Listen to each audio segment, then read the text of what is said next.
last time we talked, it was pretty much an overview of the site, its discovery, and the research that has been done. Right now, I would like to focus on you specifically and the things that you have been doing. I mean, you and your group have been doing ever since you got to the site. So before we go there, what is your specific background? Because as you said last time, you're not an archaeologist. So what got you? I Mhm. mean, I know what got you interested in the site, but what got you actually working in the site? Yeah, well, okay, I don't know if I covered this last time, but, um, I started in college doing, taking archaeological courses, it's humanities.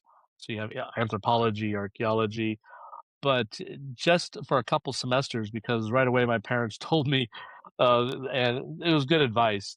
I remember they told me that you're not going to make any money if you go into archaeology. Uh, you'd have to, get your PhD level if you're going to teach it. Most high schools, for example, they don't have an archaeologist teacher.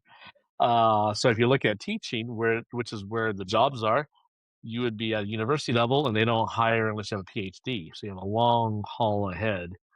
And, later I found out you could do there are consulting firms that hire archaeologists, and they're like, you have a construction site, they wanna bring in especially in the West, in the United States, in the Western United Mm. States, they have these laws where if you're gonna dig on the land, you need to bring an archaeologist to make sure you don't disturb Native American remains or whatever, and then, like, Israel, same thing.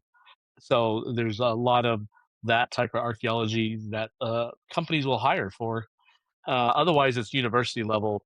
These are jobs that the university would bring or hire you for.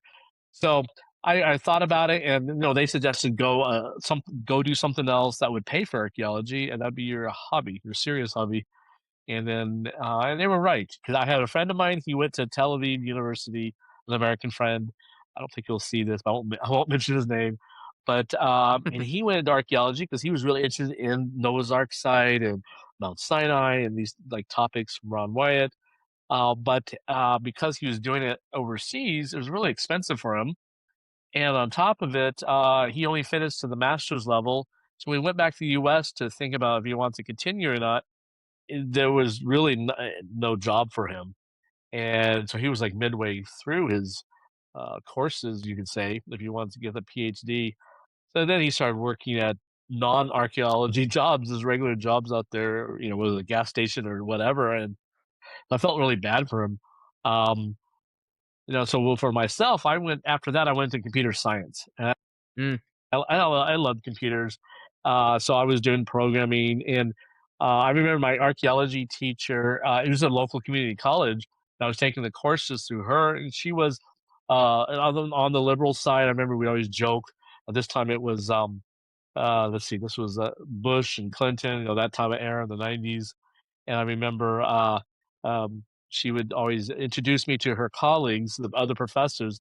This is my Republican friend because she would talk about how I was the conservative one, and I thought it was, back then I was really, really conservative, and I thought it was funny. But she would let me do this side project where I would do an extra credit project, and the whole thing was combining technology and archaeology.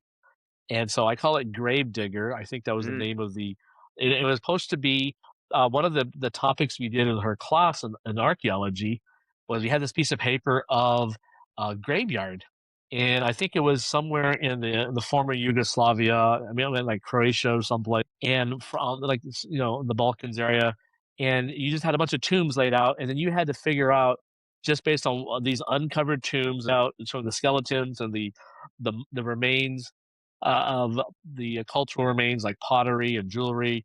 Like, what can you determine about the society? And so, there's no way to teach it, understand how archaeology works. And so, I wanted to make that into a computerized version for middle school or high schoolers who could learn on the computer. So, I had this, I was learning computer programming at the same time, and so I remember I had the screen. It was all like grass colored tiles. And then, this is the late '90s, so you got Windows 95, things like that. And then you would click on the tile and it would uncover, keep clicking until finally you can find a tomb. And then it will give Mm. you the different things. You click on it and it will zoom in to like a pot or the skull or whatever. and then you could have a online, online, but like on the computer, a report. You typed up what you found in each tomb, and then you can write up your notes. So it was just, a way to get extra credit. I really liked that. But then right after that, so this in the middle of going to the college there, I went my first trip to Noah's Ark. That was 1997, and so 2 years into college, I decided to take a break for a That's the year year. I was born. 97. Okay, so you couldn't Yeah. use this program I made. It wasn't made for toddlers. But so yeah, I was in college at that time, and I remember I went to Noah's Ark. I took a year off. Of college, and it was just so exciting seeing the site that we're talking about that I knew I wanted to go back. And so 3 years later, I ended up going back to the ARC site, and that's when I met Dr. Salih Tutan, who's the Turkish geologist at the time, who was studying this area since 85 or 86, I forget, but he was, so that time would have been over 2000. That was 15 years that he's been studying the site, and now we work with him today. And he's retired now, but he's like the world's expert of that region. So, talking to a geologist, and then with my interest in archaeology and taking these courses, but not going into the field as a professional, uh, I was more interested in the technology side and what can we use, how can we use technology for archaeology, and that's what I was hoping to go into. I ended up going into my work with one of the divisions of Hewlett Packard, HP. I think they Mm, sell like printers and stuff like that. They were a lot much larger company back then in the sense of the type of things they sold. The original HP was a test and measurement company. When they first started this company way back, maybe in the 50s or 60s, Hewlett and Packard, when we get the initials HP, these two guys started the company and they made testing equipment for laboratories and universities and the military. And so I ended up working. Then 2000 they split, or 1999, and so they spun off that division. And I was working for that division. It became its own company, and I was there for a long. I don't know. For me, a long time because when I moved on, I think it was about 10 years working in different positions there. And but it allowed me to, as my parents rightly gave me extra money. Computer, jobs gave you, a higher income, and I'm not married, so I had back living at my parents' house still, and I had all this extra income, so I could take like a month off. My manager was really mm, nice, the different ones I've had, and so I could go on archaeological digs. So between 2003 and so besides the over 1 month trip in 2000 back to Noah's Ark, I went twice that year. And then I went to these other sites in Israel and Egypt. But then from 2003 to 2006, I mean, every summer for that 4 year period, I was on an archaeological dig in Jerusalem. And so that was fun. And that was my first long term, like on it. And I was doing not like the tedious work that you see people with like a little brush.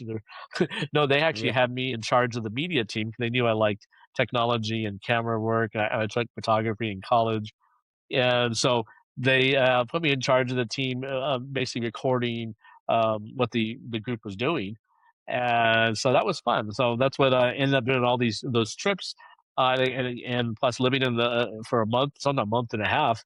And then in 2000, I went twice. That year, they brought me in even before the big excavation. I was there for a week or two doing documenting the scanning work and they were using geophysical survey techniques like ERT in Jerusalem. And so, again, technology plus archaeology.